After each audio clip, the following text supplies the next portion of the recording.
Your business can be profitable and still run out of cash.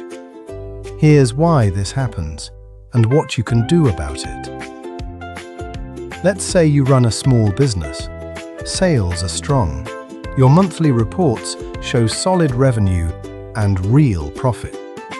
But here's the problem. Your payroll is due on Friday. Rent is due on the 1st. Suppliers need to be paid this week. Meanwhile, the money your customers owe you, those invoices won't be paid for 30, 60, even 90 days.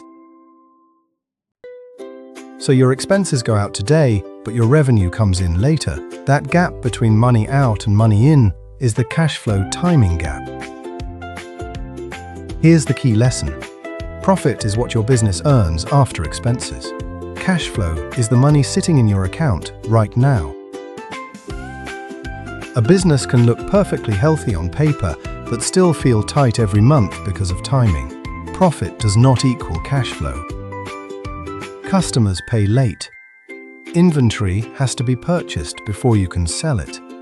Payroll and rent hit on fixed dates, no matter what. Seasonal slowdowns reduce cash on hand. Unexpected repairs or sudden opportunities pop up and demand money now. So what should you check?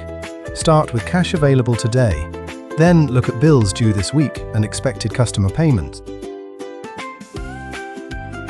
Ask yourself whether your business has enough cushion to cover the gap between what goes out and what comes in. When timing matters, LendSeek helps business owners explore working capital options. Approval, terms, and funding amounts vary. LendSeek, business funding options made simple.